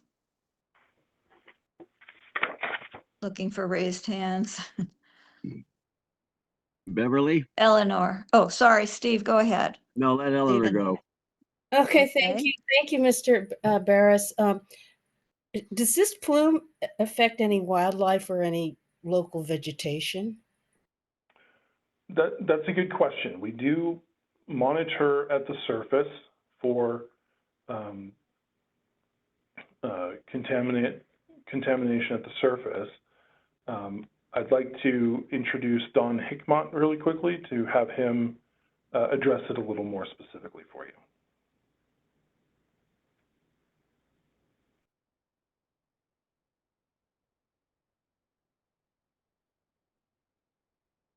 Don, are you able to get off mute?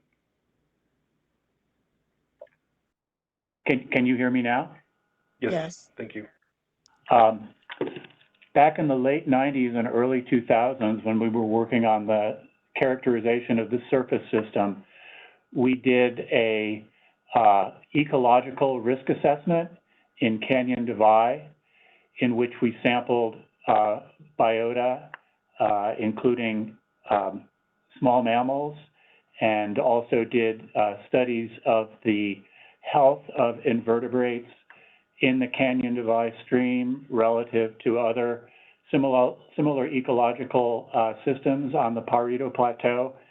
And we did not see any body burden of explosives or barium at unhealthy levels in any of the biota. And the macroinvertebrates were as healthy as in other similar ecological niches on the Pareto Plateau.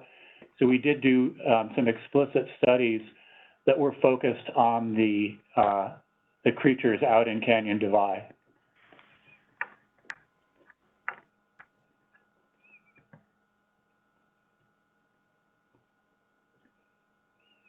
Okay, Stephen, would you like to go ahead?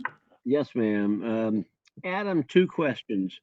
You may not be able to answer them. Back up to slides 12 and 13. There is some extensive modeling of the Vados zone.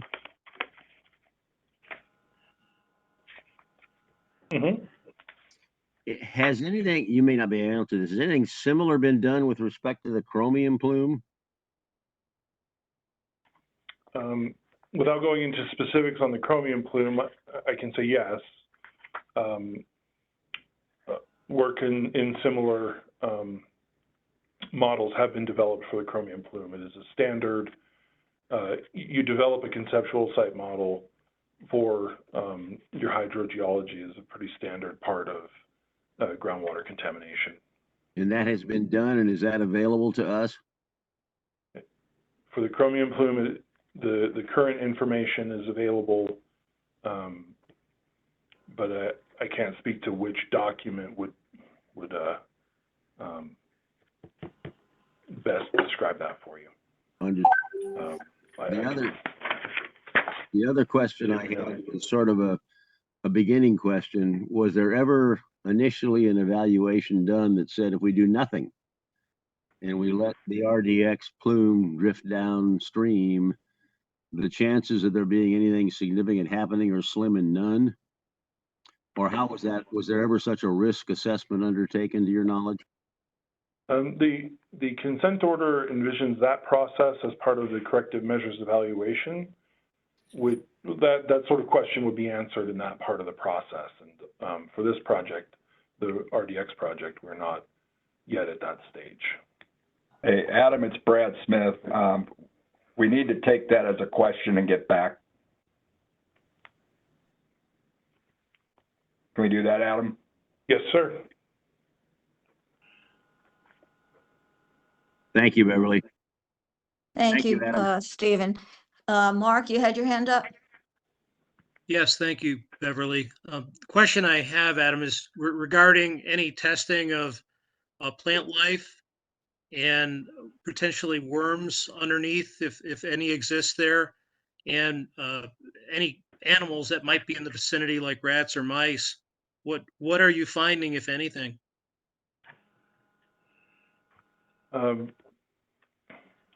Don, I think I'll hand that one back to you. We didn't see any negative effects on the populations of the creatures out in Canyon Divide. I think there may have been a slight body burden in terms of barium, but not explosives in some of the rodents we sampled. The results of that investigation was in a report we wrote in 2003, if I remember correctly. And just so I have an understanding, is it just based on the animals that were found, or were there some dead ones found as well? And possibly were there wildlife like raptors that were flying through the area and may have indulged on the carcasses? We didn't explicitly sample these, of course, but Canyon Divide has on occasion been a nesting location for the Mexican spotted owl. So there was concern about that that threatened and endangered species. So we did evaluate whether there would potentially be any effects on that threatened and endangered species, the Mexican spotted owl, and there was not. But obviously we didn't sample directly for that. Okay, thank you. Thank you, Mark. Thank you, Don. Anybody else? I see Jose. Yes, ma'am. Thank you. Adam, just maybe two questions. You know, you talked about the monitoring wells. What type of pipes do you guys are they using for putting the monitoring wells? Are they PVC? Are they galvanized? And how deep are they placing those monitoring wells in those specific locations? Yeah, good question. The monitoring wells standard for us is stainless steel. And so that would be the well casing, and then the system that's inside the drop pipe, we've standardized to stainless steel as well.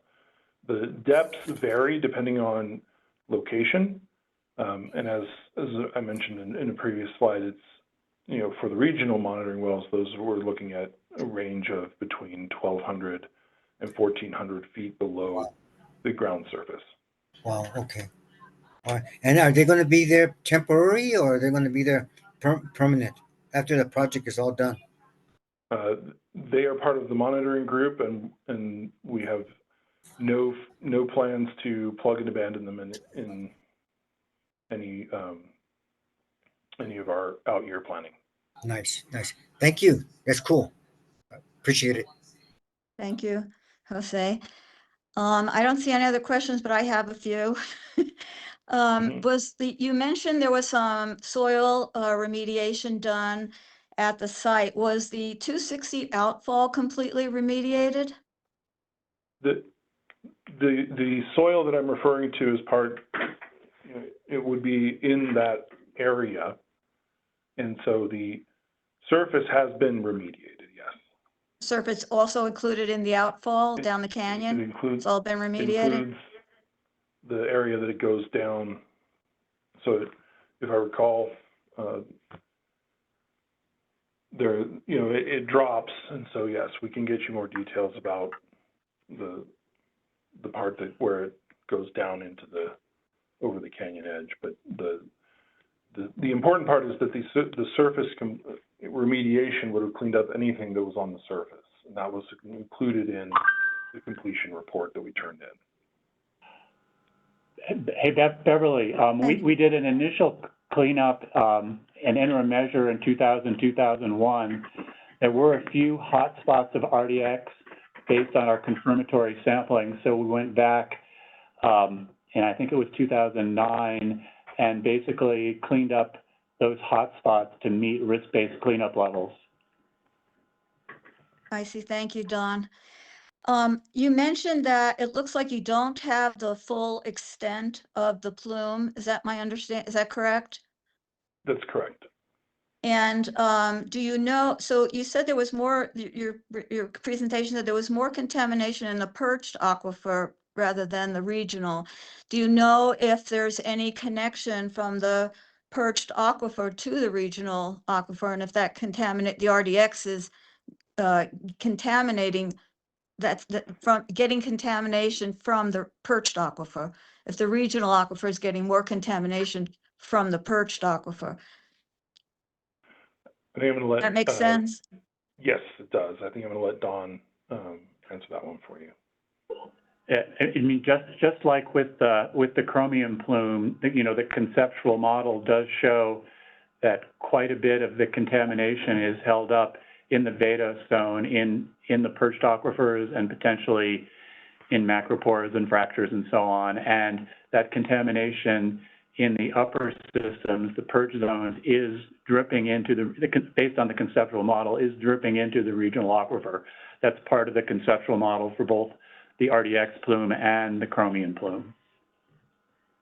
So would it be, would you be considering an interim measure to, at least with the perched aquifer, to remove the contamination from there, or find a way to halt it or prevent it from migrating? Are you looking at that? Right now, I think that would be part of the, as I mentioned before, the corrective measures evaluation process. And for the time being, we are still in the characterization and monitoring phase of this project. That said, Beverly, there was a pilot test of a pump and treat system in well 4IP in approximately 2015 to look at the feasibility of pumping the perch zone for just such a reason. It was a pilot study, but it would be evaluated during the CNE. Got it. Thank you very much for that clarification, that information. Does anybody else have any, oh, I see, Jose, do you have another question? No, you're just the hand still. Okay, anybody else have a comment or question? Oh, seeing none, we'll conclude that talk. Thank you very much, Adam. That was also very informative. We appreciate that. We're moving into public comment period. Is there any public comment?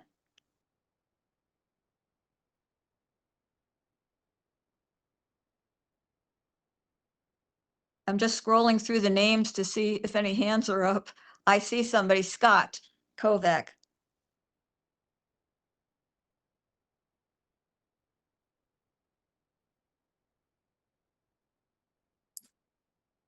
Scott, we can't hear you.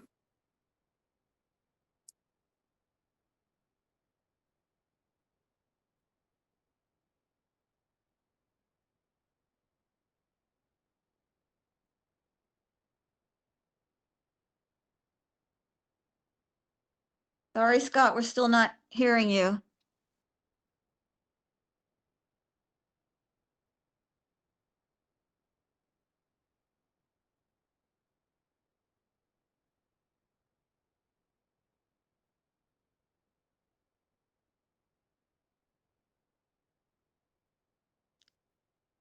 I'm not sure how to proceed. Scott, we just can't hear you.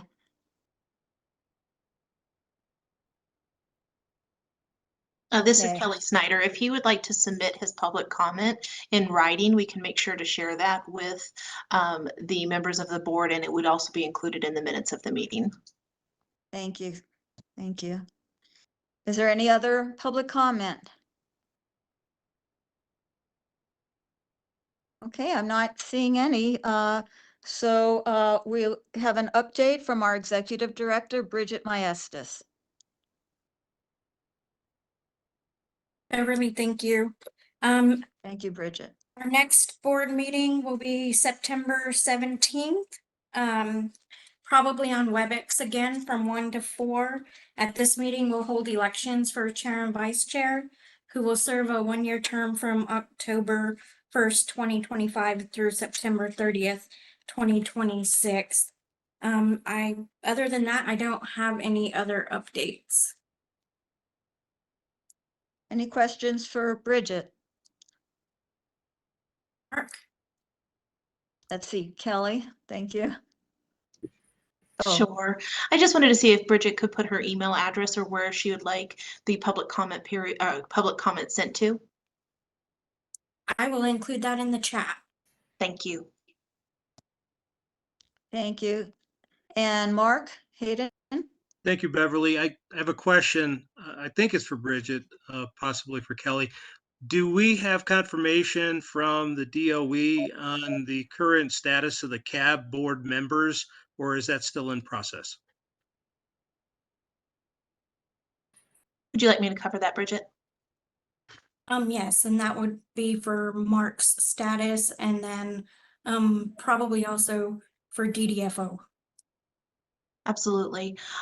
So let's start with the DDFO, which is the Deputy Designated Federal Officer, which used to be held by Keith Grindstaff.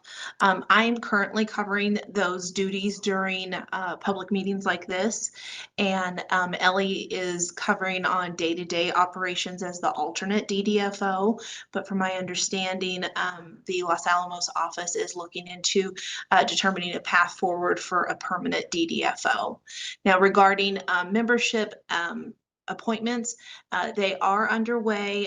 We were on hold for several months at all of the sites while we were updating our processes and aligning with the new administration. And so I'm happy to report that membership packages are starting to move again. We have a number of local boards who have new members that are in the process of being appointed. For instance, last month, the Paducah board received their appointment letters. We have 4 other sites that are in the queue. They're in the process of being reviewed and appointed. And so Bridget and I have been working together to address the New Mexico board to make sure that you have members that can participate. And because of the delay that was resulting from changing our processes and updating to making sure we are aligned. There, as you know, has been a delay in the fact that the New Mexico board's reappointments were not on schedule like we had hoped that they would be, but it is a priority for us to get that completed. So there is movement. We're no longer on hold, and we're making those actions take place. I can say that one of the things with the New Mexico membership package is we were going to try and do multiple packages because it was over a longer period of time, but because we were put on hold, Bridget and I did work together and talk about just combining packages to speed the process so that we don't have to do the process in so many steps. So we're trying to combine as many steps as we can to make that progress and get people appointed to the board as soon as possible. Thank you for that update, Kelly. You're welcome. Will we be able to meet in person in the future? Do you anticipate that? So it's essentially on a case-by-case basis right now regarding the resources available at each of the sites. Because you don't have a permanent designated federal officer, and I'm just filling in until one can be appointed, and we're on travel restrictions, I don't anticipate that the New Mexico board is going to be able to meet in person in the next, meeting or two. But hopefully the necessary things that need to take place in order to get a DDFO appointed that can be there in person and then get the travel authorized, those are definitely our goals. We are trying to get there. You'll see that some of the other SSABs, the site-specific advisory boards that make up the EM site-specific advisory board, some of them are meeting in person, but it really has to do with the fact that there are resources available. As you know, there were a lot of resources impacts over the last several months with availability and people leaving due to, early retirement or taking the DRP. And so we're trying to handle that the best that we can. And so right now we are leaning towards doing virtual meetings, but with the goal is working to getting back to in person. So our EM2, Roger Gerald, has said he does support getting meetings in person for full board meetings as soon as we can compliantly do that. And so that's what we're working towards. Kelly. Yes. It makes a difference. I mean, I started this board during COVID and we never met in person. And then we finally started meeting and it was it's out in person. It was a whole different meeting and it's hard to get to know the other people on the board on these virtual meetings. And so that was a great advantage of meeting in person. We were able to be more of a cohesive group, in my opinion. Absolutely, absolutely. And we do take those comments serious and we try and implement in person as much as we can. And that is the goal, is to do more in person than we're currently doing. Well, Kelly, I really appreciate that you guys are working towards that.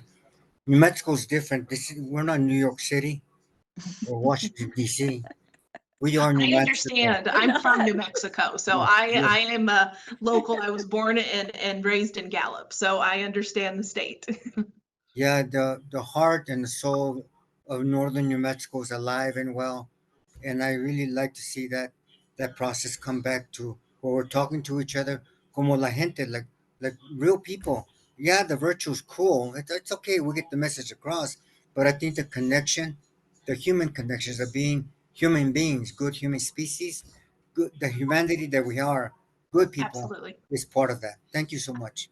Absolutely. And we're all community members here. I mean, Yes, ma'am. we are, residents of cities and towns and pueblos that are close to DOE operations. I live in Nevada, and so I'm near the Nevada site.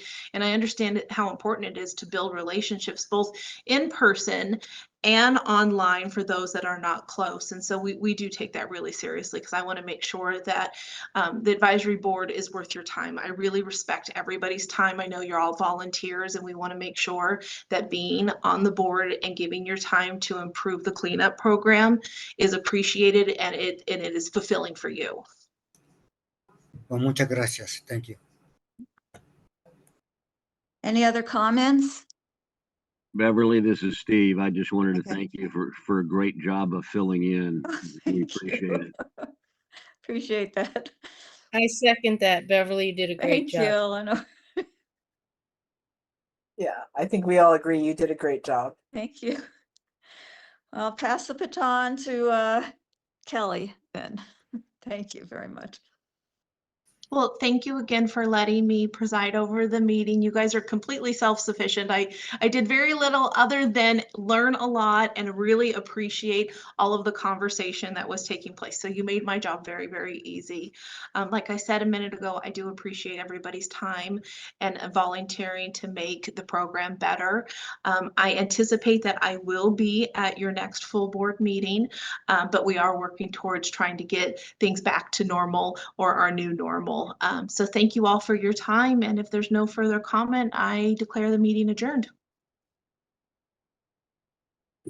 Bye-bye. Bye. Thank you. Bye, All right, everybody. thank you, everyone. Thank you. Bye, everybody. Bendiciones. Bye.